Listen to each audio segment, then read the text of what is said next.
आप चाहते हैं कि स्टडी आईक्यू के हर एक वीडियो की नोटिफिकेशन आपको मिलती रहे तो आपको स्टडी आईक्यू चैनल को सब्सक्राइब करना है, बेल आइकन पर क्लिक करना है, जिससे आप कोई भी वीडियो मिस नहीं करेंगे।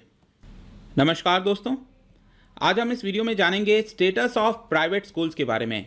यहाँ पर एक नॉट फॉर प्रॉफिट ऑर्गेनाइजेशन है जिन्होंने एक रिपोर्ट जारी की है और प्राइवेट स्कूल्स की क्या हालत है उसके बारे में बताया है। यूजुअली हम क्या करते हैं, हम ज़्यादातर गवर्नमेंट स्कूल्स के बारे में क्रिटिसिज्म करते हैं कि उसकी हालत अच्छी नहीं है, प्रॉब्लम्स क्या हैं, लेकिन ये प्राइवेट स्कूल्स के ऊपर ये रिपोर्ट है और आपके मेंस राइटिंग में काफ़ी हेल्पफुल होगा। हम यहाँ पर गवर्नमेंट के साथ भी काफ़ी कुछ कंपेयर करेंगे और आपके इंटरव्यू में भी बहुत ज़्यादा हेल्प मिलेगी। तो चलिए आगे बढ़ते हैं। मैं हूँ अंकित अग्रवाल और अपडेट के लिए आप मुझे फॉलो कर सकते हैं इंस्टाग्राम, फेसबुक और ट्विटर पर। मेरे लेक्चर की हर पीडीएफ आपको फेसबुक पर तो मिलेगी ही, प्लस साथ में आप मेरा टेलीग्राम चैनल ज्वाइन कर सकते हैं by searching Ankit Agarwal official. और अगर आप यूपीएससी की तैयारी कर रहे हैं तो आपके लिए सुनहरा मौका है। स्टडी आईक्यू लाया है आपके लिए स्मार्ट कोर्सेज, जिसके थ्रू आप अपनी प्रिपरेशन और भी ज़्यादा अच्छे तरीके से कर सकते हैं।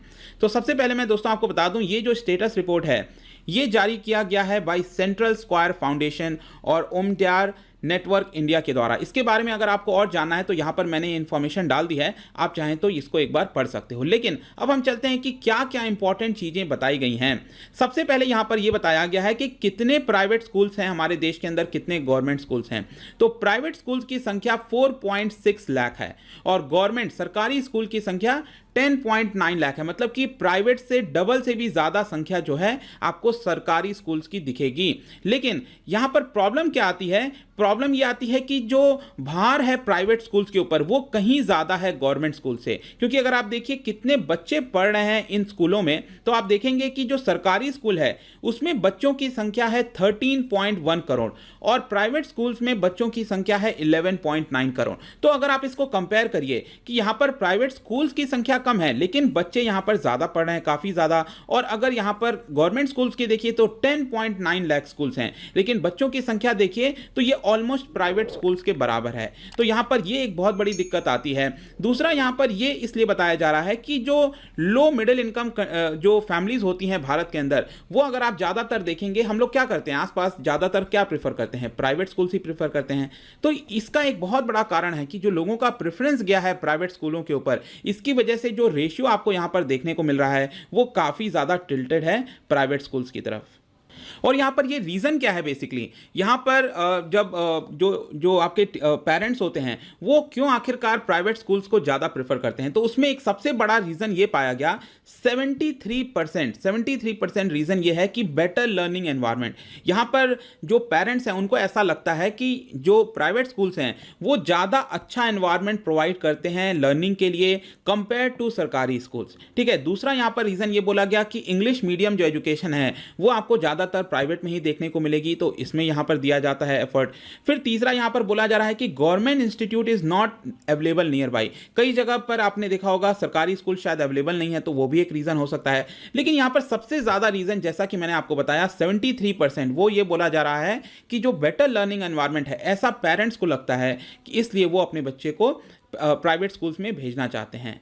यहाँ पर ये जो शिफ्ट है, मैं आपको बता दूं कि सरकारी स्कूल से जो शिफ्ट है पूरा प्राइवेट स्कूल्स पे कैसे गया। आप 1978 में अगर देखेंगे तो जो गवर्नमेंट स्कूल्स की संख्या थी वो 74% थी हमारे देश में, और वही 2017 आते आते जो सरकारी स्कूल्स की संख्या है वो 52% हो गई। आप यहाँ पर इसको देख भी सकते हैं, 1978 में 74% था और प्राइवेट स्कूल्स की संख्या 26% थी, और धीरे धीरे करते करते ये अब 52% पे आ चुका है और प्राइवेट स्कूल्स की संख्या लगातार बढ़ती जा रही है, 48% ये हो चुका है।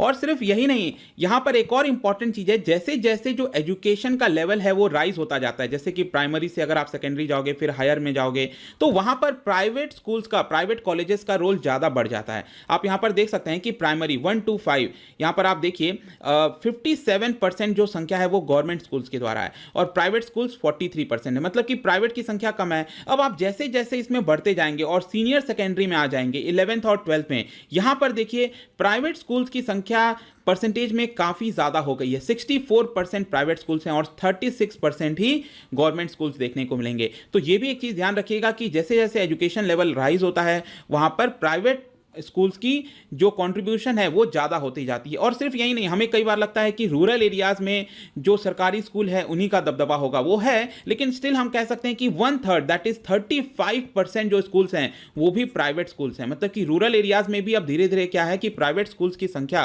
काफ़ी ज़्यादा बढ़ते जा रही है। अब हम यहाँ पर देख लेते हैं फीस स्ट्रक्चर के बारे में।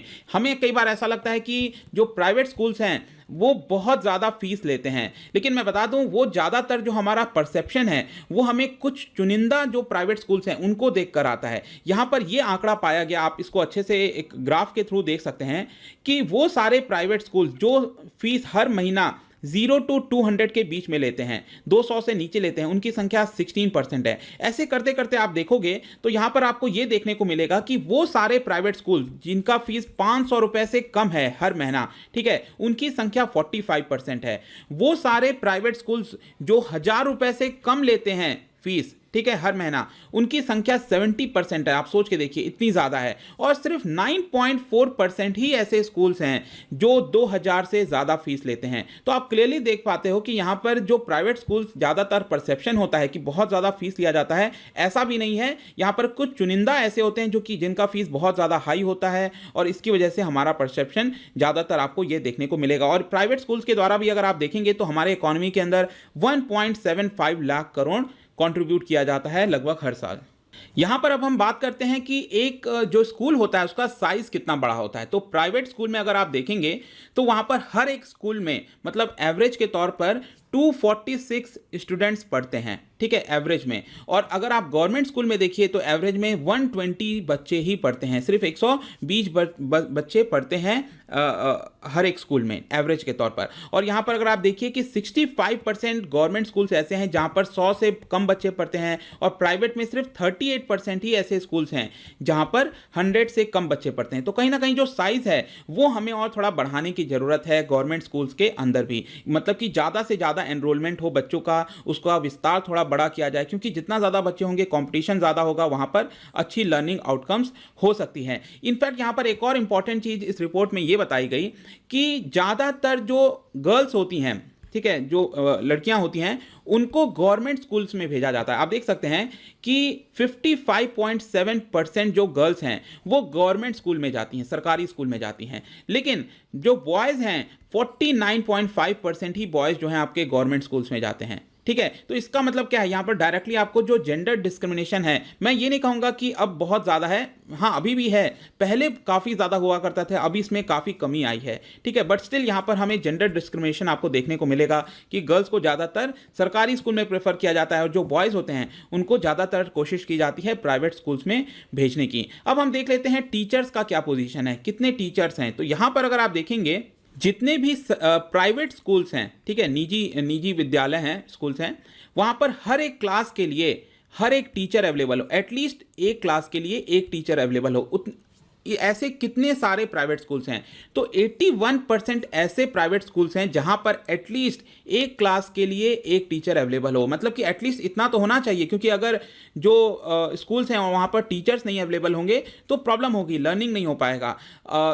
तो उसमें से सिर्फ 19% स्कूल्स ऐसे हैं जहां पर ये रेशियो मीट नहीं करता है। लेकिन अगर आप गवर्नमेंट स्कूल्स की हालत देखेंगे तो 88% सरकारी स्कूल्स ऐसे हैं जहां पर 1 टीचर पर ग्रेड का प्रोविजन जो है वो मैच ही नहीं होता। मतलब कि एक क्लास में एटलीस्ट एक टीचर अवेलेबल हो, ऐसा भी नहीं कर पाते हैं। कितने?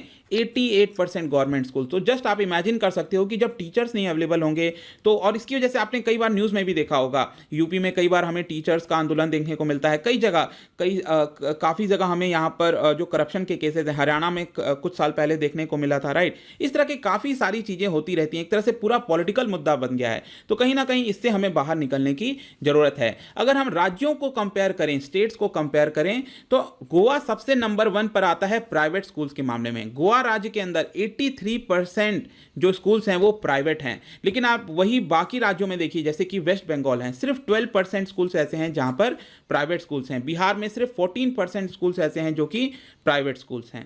अब हम लास्ट में दोस्तों आते हैं लेसन्स के ऊपर, मतलब कि जो सबसे इंपॉर्टेंट होता है लर्निंग आउटकम। अक्सर हम देखते रहते हैं ना न्यूज़ में कि यहाँ पर किसी सरकारी स्कूल में गए कुछ मीडिया वाले और वहाँ पर उनसे क्वेश्चन पूछने लग गए बच्चों से, कुछ नहीं आता है उनको, ठीक है। तो हमें कई बार लगता है कि नहीं, जो बच्चा प्राइवेट स्कूल में पढ़ता है उसको तो बहुत अच्छे से आता होगा, ऐसा नहीं है।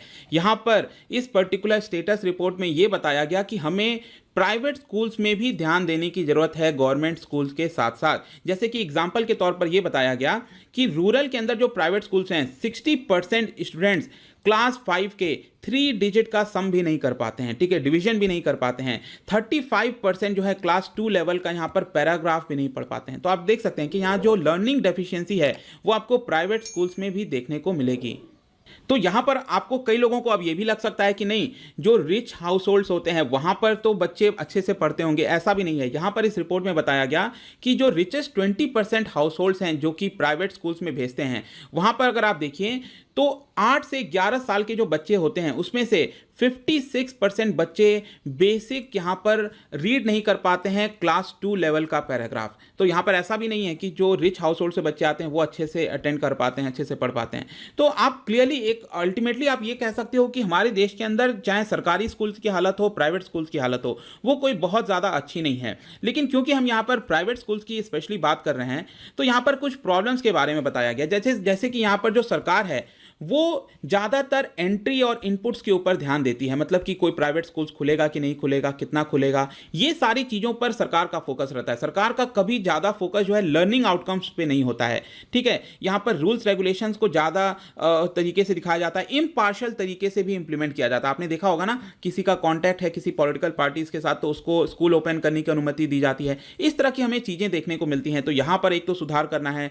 दूसरा, यहाँ पर जो पेरेंट्स हैं उनके पास इंफॉर्मेशन की बहुत ज़्यादा कमी है, उनको समझ नहीं आता कि वो अपने बच्चे को किधर भेजें, क्योंकि यहाँ पर एक प्रॉपर डायनामिक, एक प्रॉपर चार्ट नहीं है, रैंकिंग नहीं है, काफ़ी सारी चीज़ें हैं। पेरेंट्स चाहते हैं कि उनका बच्चा क्वालिटी लर्निंग की तरफ ध्यान दें, लेकिन यहाँ पर इंफॉर्मेशन नहीं होने की वजह से वो सिंपली यहाँ पर जो लगता है उनको ये ठीक है बेस्ड ऑन डिफरेंट रैंकिंग, उसके हिसाब से वो भेज देते हैं। और इवन प्राइवेट स्कूल्स के अंदर भी अगर आप देखेंगे वहां पर भी लर्निंग से ज़्यादा जो बाकी चीज़ें हैं उस पर ज़्यादा ध्यान दिया जाता है। अब इसके लिए रिफॉर्म्स कैसे लाया जाए, तो इस स्टेटस रिपोर्ट में 5 पिलर के ऊपर रिफॉर्म्स लाने की बात कही गई, ठीक है। तो पहला क्या है, यहाँ पर बोला गया एक यूनिवर्सल लर्निंग इंडिकेटर हमें क्रिएट करना चाहिए। यूनिवर्सल लर्निंग इंडिकेटर का देखिए, इंडिकेटर का बेसिक मतलब है कि अगर आपका बच्चा स्कूल में जाकर पढ़ रहा है तो वहाँ पर उसने क्या सीखा, उसके लिए एक पर्टिकुलर इंडिकेटर होना चाहिए ना, मतलब एक यूनिवर्सल होना चाहिए, वो सभी के लिए लागू होना चाहिए, एक प्रॉपर टेस्ट टाइप का हो, एटलीस्ट पता चल सके कि किस स्कूल्स में ज़्यादा बेटर परफॉर्मेंस मिल रहा है, ठीक है। क्योंकि अलग अलग स्कूल्स और प्राइवेट स्कूल्स में आप देखोगे अलग अलग प्रकार के इंडिकेटर होते हैं, तो पेरेंट्स कंफ्यूज हो जाते हैं। दूसरा है यहां पर develop a pragmatic accreditation framework. Accreditation framework का मतलब होता है कि स्कूल्स की प्रॉपर एक यूनिवर्सल रैंकिंग होनी चाहिए, ठीक है, प्रॉपर जांच होनी चाहिए, जिससे कि जो पेरेंट्स हैं वो अच्छे तरीके से यहां पर डिसाइड कर सकें कि वो अपने बच्चे को कहां भेजना चाहते हैं। दूसरा, यहां पर यह बोला गया कि प्राइवेट स्कूल्स के लिए भी एक रेगुलेटरी एजेंसी होनी चाहिए जो कि सारी चीज़ों को ध्यान में रखते हुए जो प्राइवेट स्कूल्स हैं उसके अंदर लर्निंग के ऊपर ज़्यादा फोकस करें, तो एक पर्टिकुलर एजेंसी क्रिएट करनी चाहिए। चौथा, यहां पर एक बहुत ही इंपॉर्टेंट चीज है, हमारे देश के अंदर अगर आप देखेंगे तो जो एजुकेशन सेक्टर है इसको नॉन प्रॉफिट मैंडेट दिया हुआ है। कहने का मतलब यहां पर प्रॉफिट के लिए उसको यूज नहीं किया जाता, लेकिन क्या आपको एक्चुअल में ऐसा लगता है? यहां पर आपने देखा होगा कितने बिग शॉट्स होते हैं वो स्कूल्स को खोलते हैं, कितने सारे पॉलिटिकल पार्टीज इन्वॉल्व होते हैं, नेता इन्वॉल्व होते हैं, बड़े बड़े स्कूल्स खोले जाते हैं प्रॉफिट के लिए, कहीं ना कहीं चीज़ों को घुमाया जाता है, पैसों को डाइवर्ट किया जाता है, ब्लैक मनी का भी कई जगह यूज़ देखने को मिला है। तो ये सारी चीज़ों को यहाँ पर सरकार को जो रूल्स एंड रेगुलेशन है इसमें बदलाव लाने की ज़रूरत है। हमारे देश के अंदर यहाँ पर जो एजुकेशन सेक्टर है उसके अंदर बहुत ज़्यादा इन्वेस्टमेंट की ज़रूरत है। हमें कई बार लगता है कि स्कूल्स फीस ज़्यादा ले रहे हैं, लेकिन हाँ, अगर हम एजुकेशन सेक्टर में यहाँ पर इन्वेस्टमेंट करें और फीस ज़्यादा भी लें, लेकिन उसकी वजह से अगर लर्निंग आउटकम अच्छा होता है, अगर आप विदेश में देखेंगे वहां पर भी फीस ज्यादा होते हैं, कई बार देखने को मिला है, लेकिन वहां पर सरकार को मदद करनी चाहिए, यहां पर लर्निंग आउटकम्स पे फोकस करना चाहिए। तो ये सारी चीजें अगर सरकार करती है, और इसमें एक और चीज बताया गया था कि जो एजुकेशन है उसको एमएसएमई में ला देना चाहिए। एमएसएमई में क्या होगा कि जो इन्वेस्टमेंट लाने में, लोन लेने में काफ़ी ज़्यादा आसानी होगी। ठीक है, तो एक तरह से ट्रांसपेरेंसी लाने की जरूरत है। और लास्ट में एक बहुत इंपॉर्टेंट चीज बोली गई, हमारे देश के अंदर राइट टू एजुकेशन एक्ट तो काफी पहले आ चुका है, लेकिन उसमें आपको पता होगा कि 25% जो सीट्स होती हैं प्राइवेट स्कूल्स के अंदर वो अनप्रिविलेज्ड स्टूडेंट्स के लिए रिजर्व होती हैं। लेकिन क्या एक्चुअल में इसको सही तरीके से लागू किया जाता है? नहीं किया जाता। तो इसके ऊपर सरकार को और ज्यादा फोकस करने की आवश्यकता है। आई होप दोस्तों यहां पर जो स्टेटस है आज के डेट में हमारे देश के अंदर प्राइवेट स्कूलों का, यहां पर आपको काफी कुछ जानने को मिला होगा इस रिपोर्ट के थ्रू, ऐसा आशा करता हूं। और अगर आप मुझसे इकॉनमी पढ़ना चाहते हैं, कोई भी कोर्स परचेज करना चाहते हैं, आप स्टडी IQ ऐप पर जा सकते हैं। किसी भी इंक्वायरी के लिए आप मुझसे डायरेक्टली इंस्टाग्राम पर जुड़िए, यहां पर मैं डेली एक MCQ डालता हूं, आप स्टोरीज में जाकर प्ले कर सकते हो। मिलता हूं आपसे next time, till then thank you very much, see you soon.